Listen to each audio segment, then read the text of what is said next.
नमस्कार बच्चों, आपका अपना चैनल BSEB जंक्शन पे स्वागत है।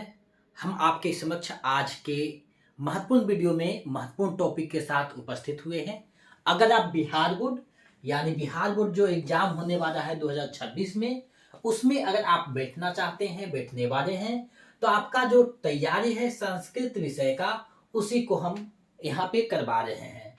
तो आज हम लोग क्लास 10th का मैट्रिक का जो एग्जाम है उसका चैप्टर 6 हम देखने वाले हैं, यानी छठा चैप्टर को हम लोग देख रहे हैं। तो बच्चों, आपको जो छठा चैप्टर है उसमें जो भी परेशानी है वो आपका क्लियर हो जाएगा। यानी कि संस्कृत पीयूषम भाग 2 जो आपका पुस्तक लगा हुआ है, उसमें छठा जो चैप्टर है यानी 6 चैप्टर जो है वो भारतीय संस्कारा है।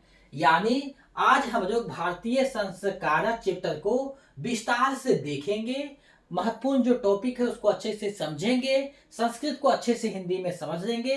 इससे संबंधित जो दीर्घोत्तरीय प्रश्न है, लघुत्तरीय प्रश्न है और वैकल्पिक प्रश्न है, सभी को एक वीडियो में कंप्लीट करने वाले हैं।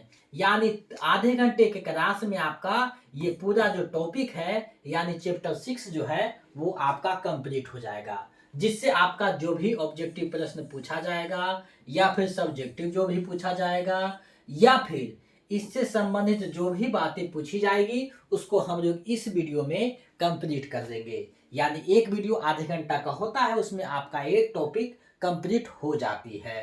तो आप लोग वीडियो के अंत तक बने रहिएगा, क्योंकि आपके लिए ये बहुत महत्वपूर्ण है। अगर आप पहली बार चैनल पे आए हैं तो सब्सक्राइब कर दीजिएगा।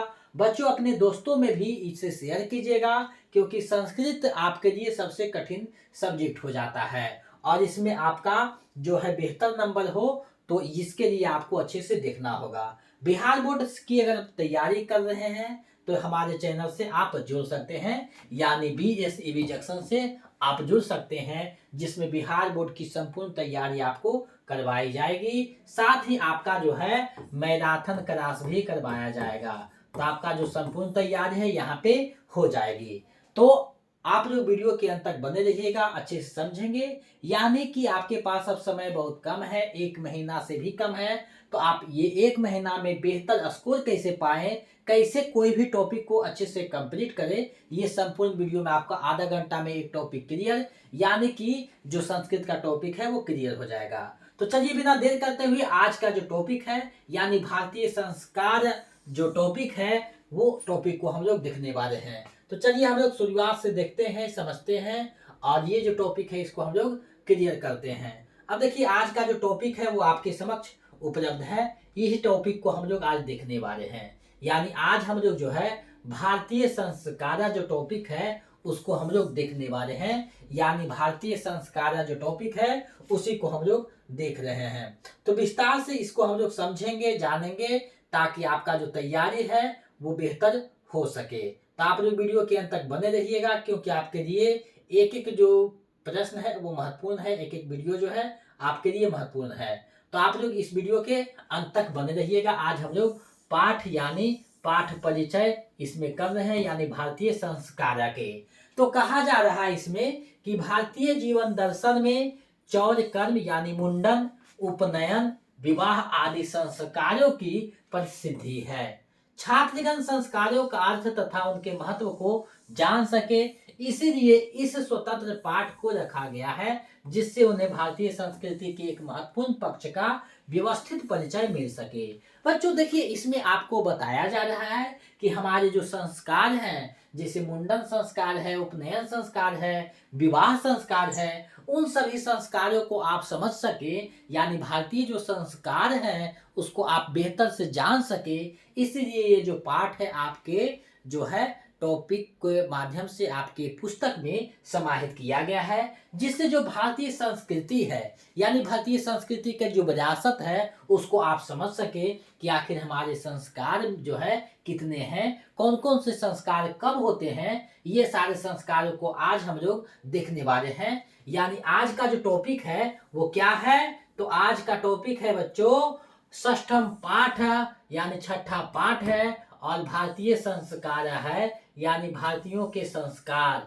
यानी भारतीय संस्कार, यानी भारत का जो संस्कार है, भारतीय लोगों का जो संस्कार है, उसके महत्व है, उसको इस वीडियो में आपको इस टॉपिक में देखने को मिलेगा। तो आप लोग वीडियो के अंत तक बने रहिएगा, क्योंकि संस्कृत की एक एक जब कहानी की तरह आप समझ लीजिएगा चीजों को, तो आप कोई भी प्रश्न को जवाब जो है अच्छे से दे पाइएगा। तो आप लोग वीडियो के अंत तक आधे घंटा जो है आपको देखना होगा। अब देखिए यहाँ कहा जा रहा है, पाठ का शुरुआत होता है कि भारतीय संस्कृति अन्यतम वैशिष्ट्यम विद्यते यत जीवने इह समय समय संस्कार अनुष्ठिता भवन्ति। यानी कि इसमें कहा जा रहा है, क्या कहा जा रहा है बच्चों, कि भारतीय संस्कृति की अत्यधिक विशिष्टता है कि इस जीवन में समय समय पर संस्कारों के अनुष्ठान होते हैं। यानी हमारे जो जीवन है, भारतीय संस्कार के में जो मानव का जीवन है, उसमें समय समय पे जो है संस्कार होते रहने की परंपरा है। अब कहा जा रहा है कि अद्य संस्कार शब्दा सीमितो व्यंग व्यंग्य रूप प्रयुज्यते किंतु संस्कृत रूपकरणामिदं भारतस्य व्यक्तित्व रचयिता। यानी कि इसमें कहा जा रहा है कि आज संस्कार शब्द जो है सीमित होकर व्यंग रूप में प्रयोग किए जाते हैं, किंतु संस्कृति के रूप में यह भारत के व्यक्तित्व की रचना करता है। यानी आज जो है संस्कार जो है, जो इसमें चर्चा किया जाएगा वो संस्कार को, उसको कुछ लोग जो है व्यंग के रूप में देते हैं। यानी इसमें क्या देते हैं बच्चों, तो व्यंग के रूप में देते हैं, लेकिन ये भारतीय जो संस्कार है उसके व्यक्तित्व की ये रचना करता है। यानी हमारा जो सनातन धर्म है उसमें क्या है, व्यक्तित्व की जो परिभाषा है उसको गढ़ता है, उसके संस्कार के माध्यम से उसके जो मानवता है उसको झलकाता है, जो परंपरा है उसको दिखाता है। अब आगे हम लोग बढ़ते हैं, तो देखिए कहा जा रहा है, यानी पाठ जो है यहाँ से कि विदेशे निवसन्तो भारतीय संस्कारान् प्रति उन्मुखा जिज्ञासवश्च।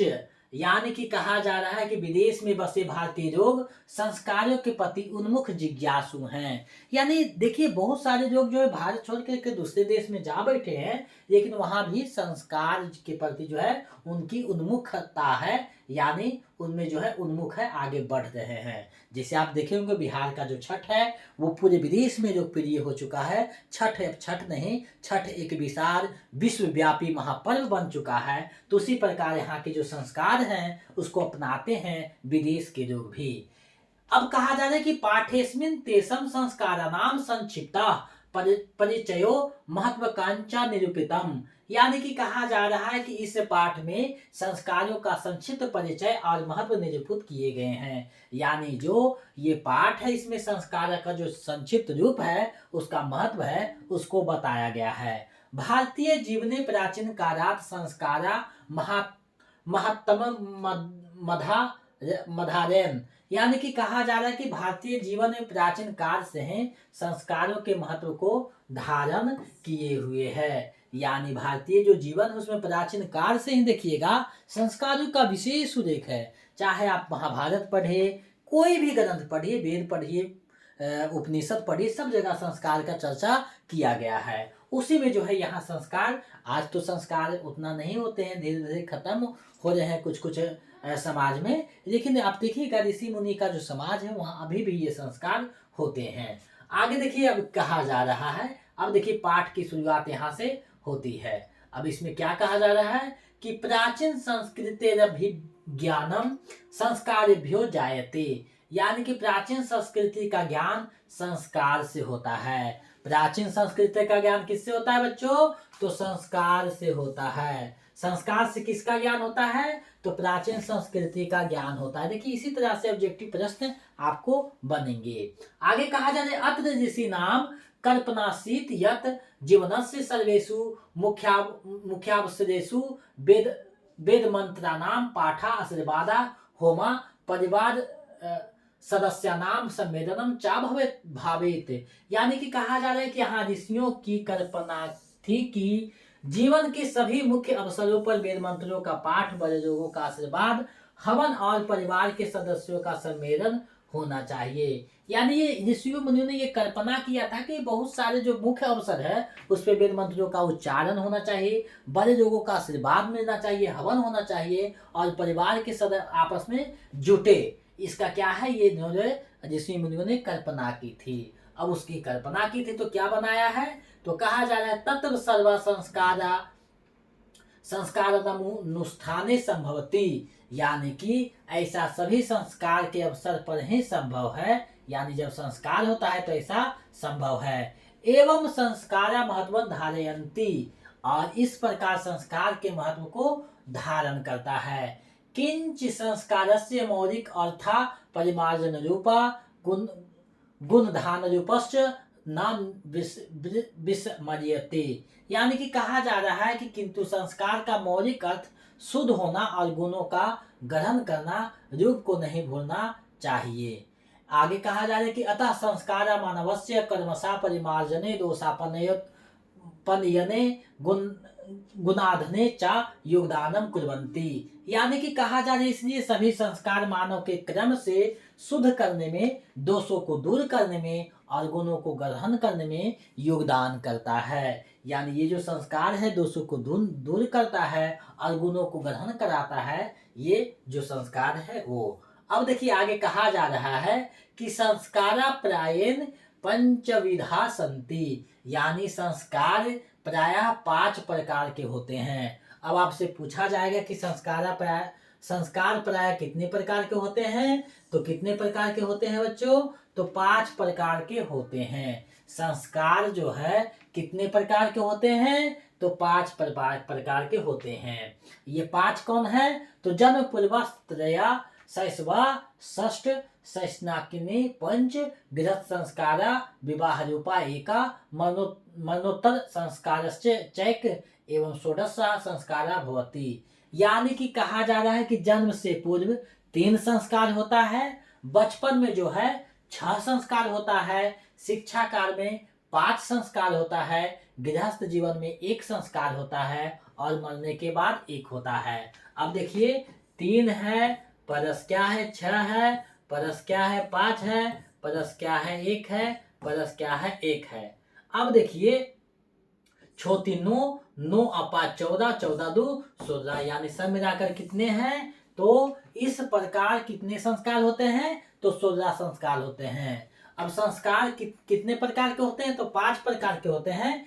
इन 5 में संस्कार कितने हैं, तो 16 संस्कार होते हैं। जैसा कि आप लोग देखते होंगे कि मरने के जब किसी की मृत्यु होती है तो कहता है अंतिम संस्कार, यानी अंतिम संस्कार मतलब दाह संस्कार जो है अंतिम संस्कार है। जन्म के पूर्व 3 संस्कार होता है, उसके बाद क्या है शैशवावस्था में, जिसको आप छठी बोलते हैं, यानी छठियारी जिसको बोलते हैं, तो छठी में 6 संस्कार होता है। उसके बाद शिक्षा काल में यानी पढ़ाई के दौरान जो है 5 संस्कार होता है और 1 होता है विवाह संस्कार, और अंतिम में जो होता है अंतिम संस्कार होता है। तो इस प्रकार कुल संस्कारों की संख्या कितनी हो गई बच्चों, तो 16 संस्कार होते हैं। अब जो है हम लोग बारी बारी से सभी को समझते हैं। तो कहा जा रहा है कि जन्म पूर्व संस्कारेषु गर्भाधानम पुंसवनम सीमांतोनयनम चेती त्रयो भवंती, यानी कि कहा जा रहा है कि जन्म से पूर्व के संस्कार में गर्भधान है, पुंसवन है और सीमांत है,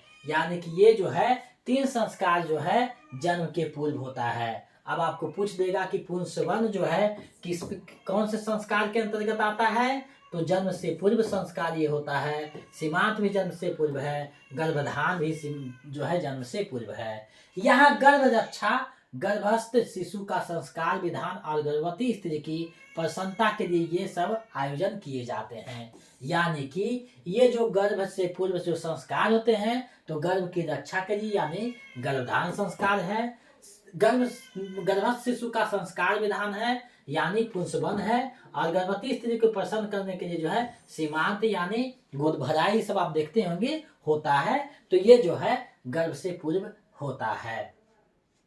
आगे क्या कहा जा रहा है कि शैशव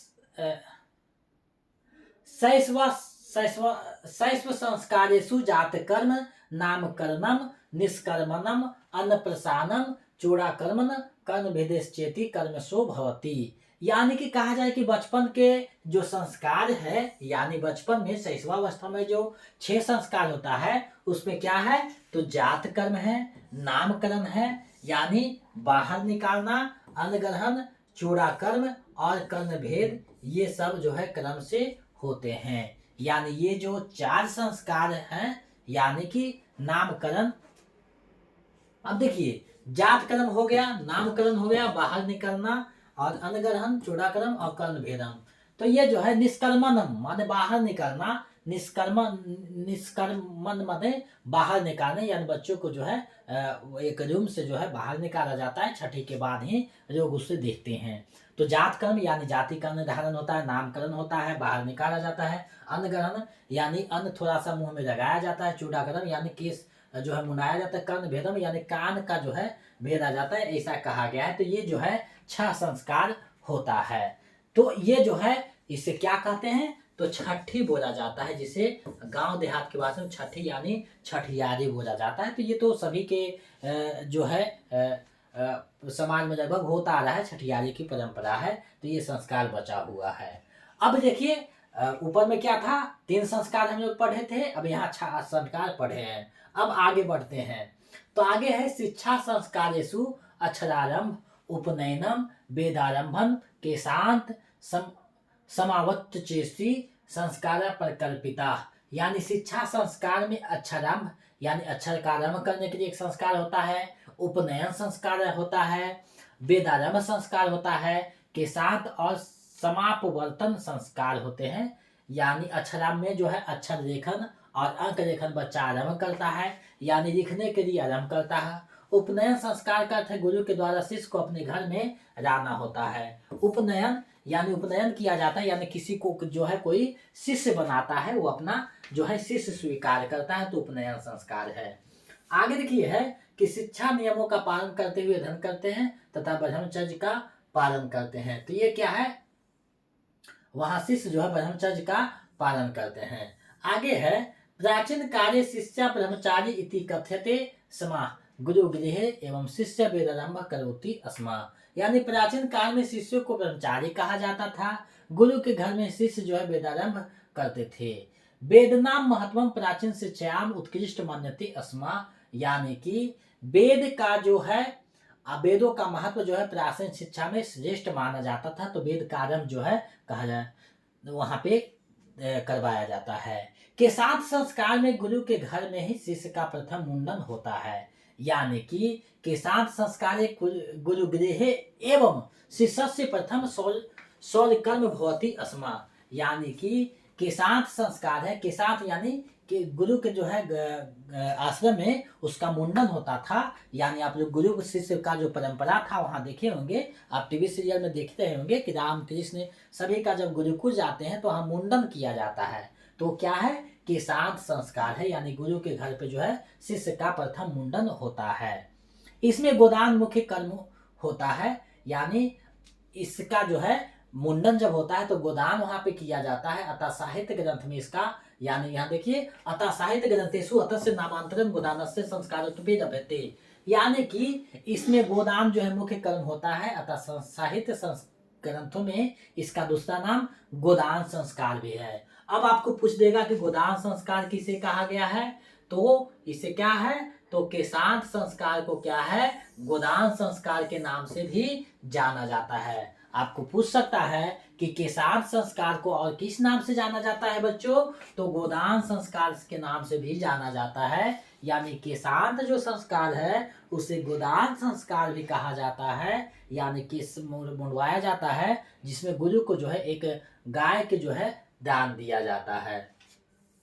आगे समापन पतन संस्कारोद्देश्यो शिष्यस्य गुरुगृहात् गृहस्थ जीवने परिवेशा। यानी समापवर्तन संस्कार का उद्देश्य शिष्य का गुरु के घर से अलग होकर गृहस्थ जीवन में प्रवेश करना होता है। यानी जब शिक्षा संस्कार में जब सब कुछ प्राप्त हो जाता है, ज्ञान ये सब, तो अंत में जो है वो उसका क्या है, समापवर्तन संस्कार होता है, जिसमें जो है गुरु के घर से शिष्य जो है अपने घर वापस आता है और गृहस्थ जीवन का जो है शुरुआत करता है। शिक्षा वसाने गुरु शिष्यानाम उपदेय गृहम प्रेषयति उपदेशु प्रयाणित जीवनस्य धर्म प्रतिपाद्यते यथा सत्यवदम धर्म धर्मचर स्वाध्याय जन्म प्रमाद इत्यते। यानी कि कहा जा रहा है कि शिक्षा की समाप्ति पर गुरु जो है शिष्य को उपदेश देकर भेजते हैं कि उपदेशों में बताया क्या है तो जीवन के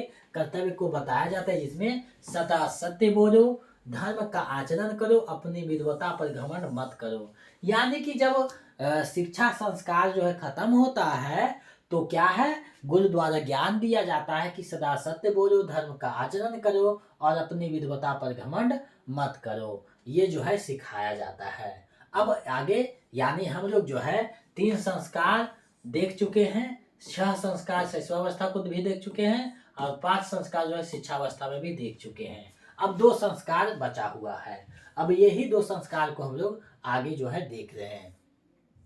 तो देखिए यहाँ कहा जा रहा है कि विवाह संस्कार पूर्व कामेव मनुष्य वस्तुतो गृहस्थ जीवनम परिविशति। यानी कि विवाह संस्कार होने के बाद ही व्यक्ति गृहस्थ जीवन आरंभ करता है। यानी विवाह संस्कार के बाद जो है व्यक्ति गृहस्थ जीवन आरंभ करता है। विवाह पवित्र संस्कार मता यत्र नाना विधानी कर्मकांडानि भवन्ति। यानी विवाह को पवित्र संस्कार माना गया है, इसमें अनेक प्रकार के कर्मकांड होते हैं। तेषु वाग्दानम, मंडप निर्माणम, वधू गृहे वरपक्षस्य स्वागतनम, वरवधो परस्परम निरीक्षणम, कन्यादानम, अग्नि स्थापनम, पानी ग्रहणम, राजहोम, सप्तपदी, सिंदूरदानम इत्यादि। यानी कि कहा जा रहा है कि इसमें अनेक प्रकार के कर्मकांड होते हैं। उसमें क्या है, वाक्दान यानी वचन दिया जाता है, मंडप निर्माण यानी मंडप का जो है निर्माण किया जाता है, वधू के घर पर वर पक्ष का स्वागत होता है, वर वधू का निरीक्षण किया जाता है, कन्यादान होता है, अग्नि की स्थापना होता है, पानी ग्रहण होता है, धान के रावे से हवन होता है, सप्तपदी है, उसके बाद सिंदूर दान होता है। यानी अंत में क्या है, सिंदूर दान होने पर जो है विवाह संस्कार पूर्ण माना जाता है।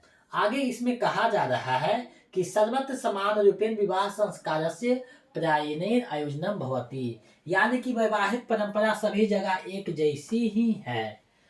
तदंतरम गर्भधानाय संस्कार पुनरावर्तते जीवन चक्रम च भरमति। और क्या है, इसके बाद गर्भधान संस्कार तथा अन्य संस्कार होते हैं। यानी फिर जो है ये जो है चक्र क्या है, परिवर्तन होता है। मरणादंतरम अंत्योष्टि संस्कारम अनुष्ठीयते एवं भारतीय जीवन दर्शनस्य महत्वपूर्ण मुद्दानम संस्कार यति। यानी क्या है, मृत्यु के बाद दाह संस्कार किया जाता है। इस प्रकार भारतीय जीवन दर्शन का महत्वपूर्ण स्रोत ये संस्कार है। यानी कि आप लोगों ने देखा कि ये जो टॉपिक था, यानी आज का जो टॉपिक था, इसमें हम लोगों ने देखा कि गर्भधान यानी गर्भावस्था के पूर्व जो है 3 संस्कार होते हैं, फिर जो है शैशवावस्था में 6 संस्कार होता है, शिक्षा प्राप्ति के दौरान 5 संस्कार होता है, विवाह एक हो गया, एक अंतिम संस्कार, और कुल मिलाकर जो है कितने हो गए, तो 16 संस्कार हो गए। और ये सभी जो है कितने प्रकार के हैं, तो संस्कार के जो प्रकार हैं ये 5 प्रकार के होते हैं, जो यहाँ पे आप देख रहे हैं। तो संस्कार के 5 प्रकार है, संस्कार 16 होते हैं, ये ध्यान दीजिएगा। यानी 3 है गर्भावस्था यानी गर्भाशय के पहले होता है, उसके बाद छठियारी में 6 होता है, 5 शिक्षा में, और एक विवाह, एक अंतिम संस्कार होता है। तो 16 संस्कार किया जाता है मानव का। तो ये जो है भारतीय संस्कार था, जिसको हमने आपके समक्ष प्रस्तुत किया। यानी इसको 1-2 बार देखिएगा, जो भी क्लास हुआ 1-2 बार देखिएगा, आपका क्लियर हो जाएगा। और आपका हम चैलेंज करते हैं कि आप मेरे चैनल को अच्छे से देख लीजिएगा, तो 80 से 85 नंबर बहुत आराम से आपको आ जाएंगे इन 1 महीना में। तो आपको अच्छे से देखते चलना है, क्योंकि आपका वो जो ऑब्जेक्टिव है वहाँ 50 जो है आराम से उठ जाएंगे। जो हम बताएंगे उसको देखिएगा, 50 लगभग आपका क्लियर हो जाएगा, क्योंकि बहुत सारे व्याकरण के भी प्रश्नों को बताएंगे। उसके बाद आपका जो 2 नंबर 1 नंबर का प्रश्न पूछता है, तो 10 प्रश्न बनाने का रहता है, तो 20 नंबर ये हो जाएगा, तो 50 20 70 हो गया। उसके बाद एक निबंध बता देंगे, निबंध लिखने के लिए, रिटर्न लिखने के लिए बता देंगे। तो ये सारे जब आप कर लीजिएगा तो आपका 90 नंबर बहुत आराम से, यानी 80 से 90 नंबर आपका आ जाएगा। अब देखिए आपके पास जो है प्रश्न है, यानी देखिए प्रश्न आपके पास दिया हुआ है। प्रश्न कैसे पूछेगा, तो शैक्षणिक संस्कार कौन कौन है, आपको पूछा है 2018 में ये पूछा हुआ है, लघुत्तरीय दीर्घोत्तरीय प्रश्न है। तो शैक्षणिक संस्कार कौन कौन है, तो अक्षरांबरण है, उपनयन है, वेदारंभ है, मुंडनम है, समावर्तन। मुंडन को क्या है, केशांत भी बोला गया है, केशांत है। मुंडन संस्कार को केशांत लिखिएगा तो और अच्छा होगा, मुंडन की जगह केशांत हो जाएगा। तो ये देखिए आपका 2 नंबर का प्रश्न रहेगा, इसको बना दीजिए, 2 नंबर आपका हो गया। तो इसको आपको ज़्यादा कुछ करना नहीं है, 2-3 बार देखिएगा, चीज़ें आपकी स्पष्ट हो जाएगी। बाकी बहुत सारी चीज़ों को मैराथन में देख लेंगे, तो आपका लगभग जो है जो दुविधा है वो समाप्त हम कर देंगे।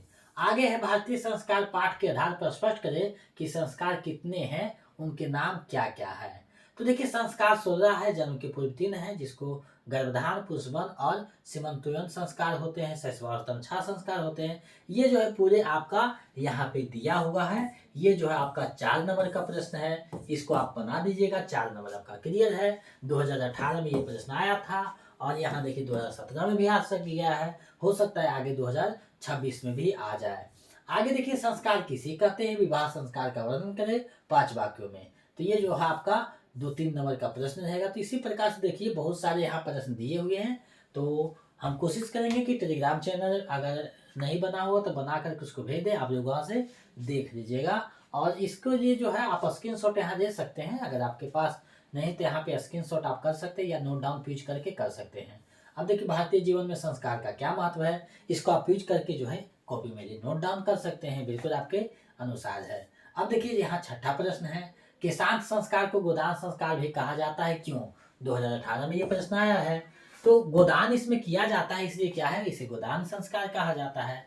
तो देखिए प्रश्न कितने अच्छे हैं, अगर आप थोड़ा सा ध्यान देते हैं तो ये आपका बेहतरीन जो है नंबर आ सकता है। भारतीय संस्कार पाठ का 5 वाक्यों में परिचय देना है। तो ये जो भारतीय संस्कार पाठ है उसका 5 वाक्यों में परिचय देना है, ये प्रश्न जो है हो सकता है आए। आगे देखिए 2016 में प्रश्न पूछा गया है, यहाँ देखिए कुछ प्रश्न है। तो ये जो प्रश्न है बिल्कुल आपके अनुसार है, जन्म के पूर्व जो संस्कार है उसका नाम लिखने के लिए कह रहा है। तो 3 संस्कार है जो यहाँ दिए गए हैं, तो स्क्रीनशॉट आप लोग ले लीजिएगा, क्लियर हो जाएगा। 10वां प्रश्न है, विवाह संस्कार में कौन कौन सा मुख्य कार्य किए जाते हैं, ये आपको यहाँ पे वर्णन किया गया है, सिंदूरदान तक अंतिम में पहुंचता है। शिक्षा संस्कार का वर्णन करें, देखिए शैक्षणिक संस्कार का वर्णन है, भारतीय संस्कार का वर्णन करना है। इस सभी को आप लोग स्क्रीनशॉट ले सकते हैं या फिर आपको इसको पीच करके नोट डाउन कर सकते हैं। अब देखिए यहाँ 5 नंबर का है, मातृभाषा में वर्णन करें भारतीय संस्कार को अपने पाठ के आधार पर, यानी पाठ के आधार पर आपको वर्णन करना है, यानी इसको दिखाना है, पाठ के आधार पे आप जो है इसको दिखाइएगा। अब देखिए आगे बढ़िएगा तो कुछ और प्रश्न है, यानी देखिए यहाँ पे प्रश्न किया गया है, ऊपर देखिए लिखा गया है, यह उक्ति किस पाठ की है, तो भारतीय संस्कार पाठ की है। जन्म पूर्व संस्कार कितने हैं, तो 3 हैं। गृहस्थ संस्कार कौन है, तो गृहस्थ संस्कार को जो है विवाह कहा जाता है। देखिए प्रश्न देख रहे हैं आप, तो इसी प्रकार से देखिए प्रश्न आएगा और 2016 में आया हुआ है। अब हम लोग जो है जब कोई भी टॉपिक को देख रहे हैं तो जब तक ऑब्जेक्टिव नहीं देखेंगे तो क्लियर नहीं होगा। तो लगभग 10 मिनट में हम लोग ऑब्जेक्टिव को क्लियर कर देंगे। तो देखिए पूछा गया है कि भारतीय संस्कार में कुल कितने संस्कार होते हैं, तो भारतीय जो संस्कृति है उसमें कितने संस्कार होते हैं, तो 16 संस्कार होते हैं, ऊपर हम लोग पढ़े हैं, विकल्प सी सही हो जाएगा। देखिए कितना अच्छा प्रश्न है। आगे देखिए कहा जा रहा है कि जन्म पूर्व संस्कार में कौन सा संस्कार शामिल है, तो जन्म पूर्व जो है वो क्या है, सीमांतोनयन है, सीमांतोनयन, यानी विकल्प भी जो है सही हो जाएगा। बाकी उपनयन है, चूड़ाकर्म है, नामकर्म, ये जो है कई है, तो शैशवावस्था में जो होता है उसमें जो है ये शामिल है। आगे है विवाह संस्कार का मुख्य उद्देश्य क्या है, तो गृहस्थ जीवन की शुरुआत है, विवाह का जो है मेन उद्देश्य है गृहस्थ जीवन की शुरुआत। आगे बढ़ते हैं तो आगे क्या है, उपनयन संस्कार का मुख्य उद्देश्य क्या है, यानी उपनयन संस्कार में क्या होता है ये आपको बताना है। तो उपनयन संस्कार में यानी शिक्षा का आरंभ होता है, यानी उपनयन संस्कार इसको हम लोग बोल सकते हैं। आगे है कि गोदान संस्कार किसका दूसरा नाम है, तो केशांत संस्कार का दूसरा नाम क्या है, गोदान संस्कार है। ऊपर हम लोग इसको देखे थे, चर्चा इसका हुआ था। आगे बढ़ते हैं, किस संस्कार में शिशु का नामकरण होता है? तो कौन सा संस्कार में नामकरण होता है? तो नामकरण संस्कार में क्या है? नामकरण होता है इसका। ये तो सिंपल सी बात है। आगे बढ़ते हैं कि शिक्षा के अंत में कौन सा संस्कार होता है?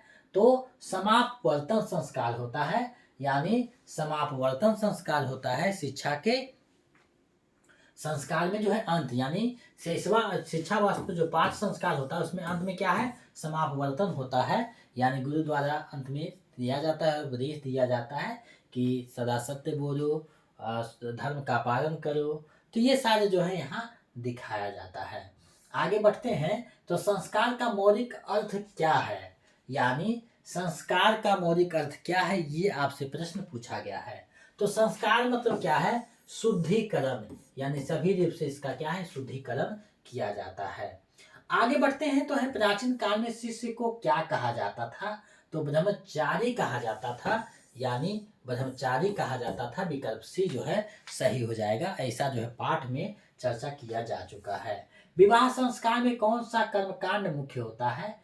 तो विवाह संस्कार में जो मुख्य है वो क्या है? कन्यादान जो है विवाह संस्कार में मुख्य जो है होता है। तो विवाह में कन्यादान मुख्य होता है। विकल्प बी जो है आपका सही हो जाएगा। कहा गया है कन्यादान यानी महादान, कन्यादान यानी महादान ये होता है। तो ये जो है कहा गया है, विकल्प भी सही हो जाएगा। तो देखिए प्रश्न कितना अच्छा है। ऊपर में अगर आप लोग अच्छे से समझ नहीं होंगे तो ये सब प्रश्न आपके लिए क्या है? बिल्कुल हलवा प्रश्न है।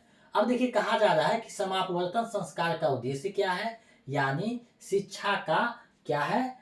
गृहस्थ जीवन में प्रवेश करने के लिए शिक्षा का आरंभ है, जीवन कांत है, जन्म का संस्कार है। तो यहाँ जो है वो क्या हो जाएगा? यानी गुरु के आश्रम से वो उसको विदाई होता है गृहस्थ जीवन में प्रवेश के लिए। तो विकल्प ए जो है सही हो जाएगा। आगे बढ़ते हैं, तो भारतीय संस्कार पाठ का मुख्य उद्देश्य क्या है? तो भारतीय संस्कृति की महत्ता, यानी भारतीय संस्कृति की महत्ता को इसमें जो है बताया गया है। विकल्प ये सही हो जाएगा। तो कितना अच्छा प्रश्न है आप लोग देखिए।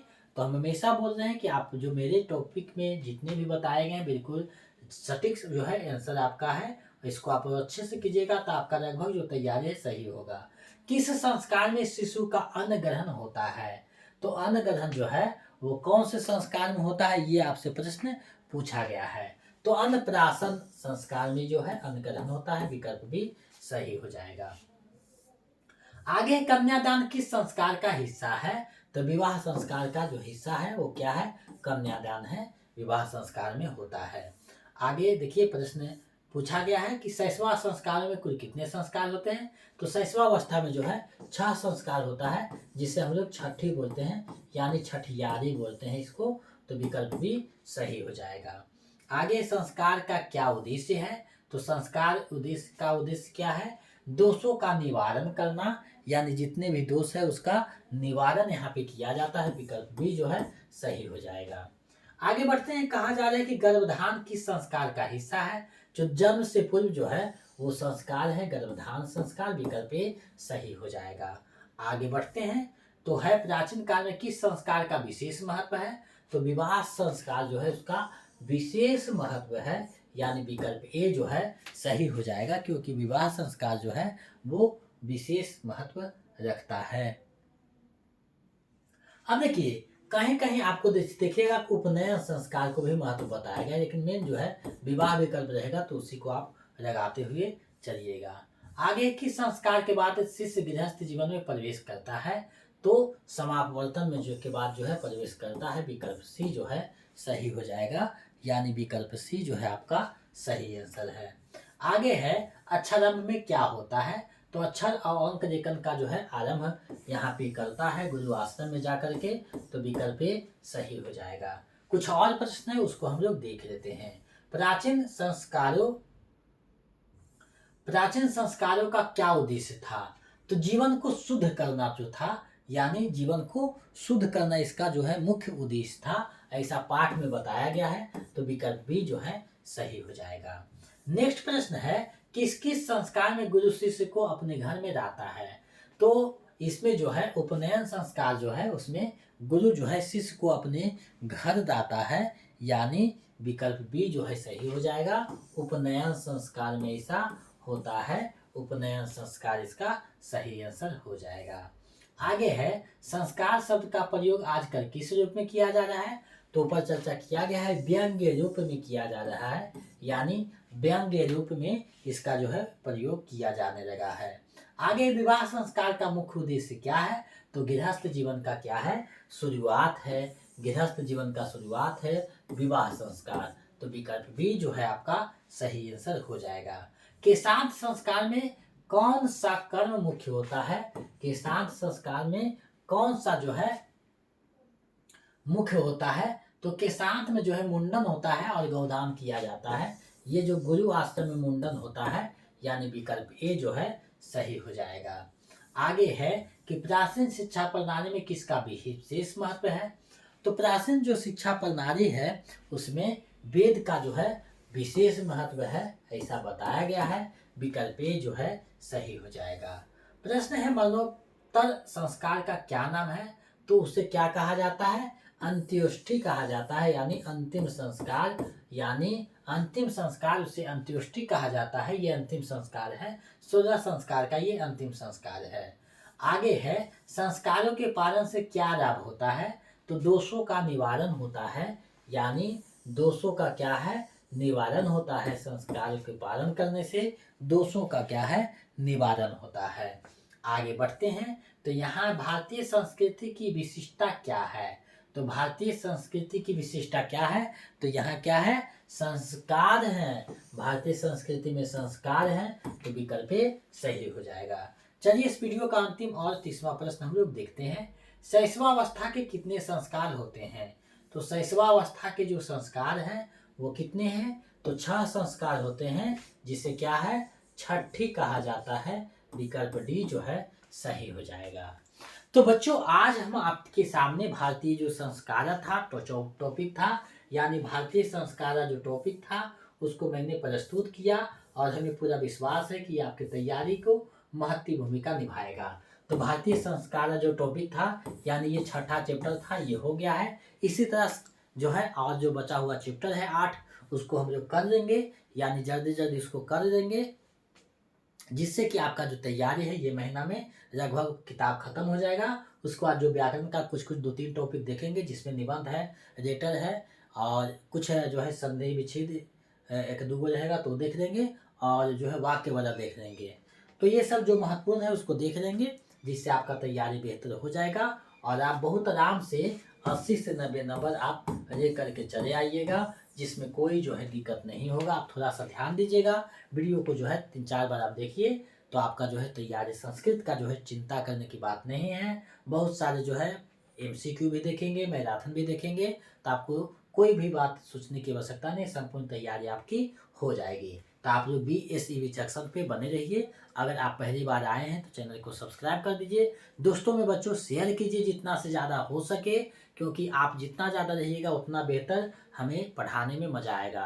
तो आप लोग दोस्तों में बताइए, ट्यूशन अगर कहीं पढ़ते हैं, स्कूल जाते हैं, तो वहाँ पे आप इसको चैनल को शेयर कर सकते हैं संस्कृत के लिए, क्योंकि संस्कृत में बहुत सारी समस्याएं आती है, तो उससे आपको बचना है और अच्छे स्कूल लाना है। तो आप लोग BSEB जंक्शन को ज्वाइन कीजिए, आपका जो है फ्री में संपूर्ण तैयारी आपका एक वीडियो में, एक जो है 1 शॉट में एक टॉपिक कंप्लीट, सारे से ऑब्जेक्टिव, सब्जेक्टिव और जो व्याख्या है सभी। तो एक वीडियो में लगभग आधा से घंटा का वीडियो रहेगा, कंप्लीट हो जाएगा। तो आप लोग जो है इसको देखिएगा, अपनी तैयारी को बेहतर कीजिएगा। तो आज का क्लास हम यहीं पे समाप्त करते हैं। आज से विदा, आपसे जो है विदा लेते हैं। जय हिंद, फिर मिलेंगे नए वीडियो में।